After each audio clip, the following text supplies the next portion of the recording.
I'm here with Mitch Resnick, and we're going to talk about some of the interesting things that he's been doing at the Media Lab. His sub theme for the conference is making, tinkering, and remixing. So why don't you tell me what that means in your world, Mitch?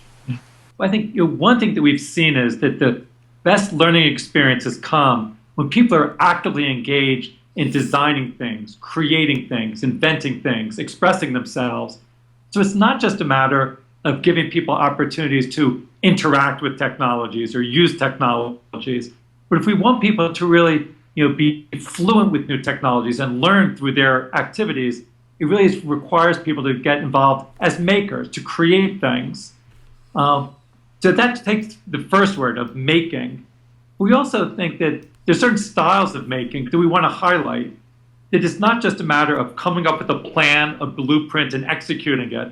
A lot of the best experiences come when you're making use of the materials in the world around you, tinkering with things around you, and coming up with a prototype, getting feedback, and then iteratively changing it, making new ideas over and over, adapting to the current situation and the new situations that arrive. So that's what we mean by tinkering. So it's about making and tinkering, but also this is not done, in isolation. You're building on the works of others, and that's where remixing comes in. So I think again, a lot of the best learning doesn't happen when you're just sitting there like Rodin's thinker by yourself, but when you're taking the works of others, taking a piece from here, a piece from there, and putting them together in new ways. So that's making, tinkering, and remixing. And at the conference, we'll want to be exploring what are the new technologies, the new activities, the new social, contexts that can support making, tinkering, and remixing. I see behind you on the shelf there what look like bins of Legos and other toys, and I know you've done a lot of work with Legos. How is a toy an educational technology or a learning technology? Well, again, I do think that play is an important part of our experimenting in the world. So tinkering and remixing are forms of play. So in fact, I tend to be, these days, there's a lot of excitement around games. Actually, I get more excited about toys, letting people sort of play with things in the world, build up new things in the world.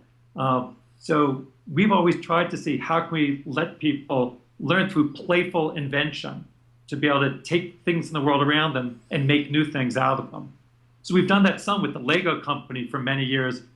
We've been adding digital technology to the traditional Lego bricks so that kids can build not just houses and castles, but things that move and interact and react and sense and communicate. So that's a big part of what we do. Although we want to bring those same ideas to the computer screen. So there should be toys on the screen that let you, design and create and playfully invent new things on the screen. It's like we have this software called Scratch that lets kids design their own interactive stories and games and animations, and then share their creations with one another online. So I think those are some of the approaches we've taken here on making and tinkering and remixing. And we're excited at the conference to hear about the ways that many other people are following up on those themes. So, what about the institutional framework? It sounds like for those parents who are tuned in enough and can afford it, although it's not terribly expensive, the right kind of toys are helpful for their children's learning. But of course, learning in its institutional form takes place in educational settings. To what degree how do you see the kind of instruments, learning instruments and toys that and kinds of play that you're working on fitting in or finding its way into learning institutions, into schools? Well, we do see some of the things that we've been creating do get into schools and often used very well, but sometimes they get sort of co-opted into the approaches of school, and it sometimes strips away the creativity, from the activity. So I think it's not enough just for us to be developing these technologies, but also to be rethinking, how the institutions are using the technology. Over time, I think we do need to, rethink educational institutions as a place that embrace playful experimentation. That doesn't happen enough today, and I think that's one of the things that we need to support new ways of supporting and thinking about how educational institutions could shift to learn more from informal spaces. We've done a lot in after school settings where we see many kids who have been unsuccessful in traditional educational settings become incredibly successful when they're given the opportunity to make, tinker, and remix. And I think there are lessons for schools from the ways that kids learn outside of schools, and we want to be able to support that type of learning both inside and outside of schools.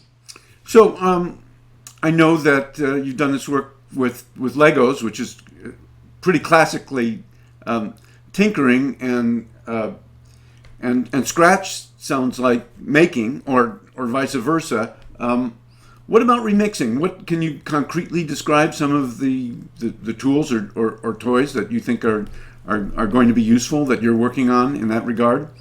Yeah. Well, actually, the work we've done with Scratch really highlights the possibilities of remixing, where kids can share their Scratch creations on the website in an online community. And there are now 2 million projects that kids have shared.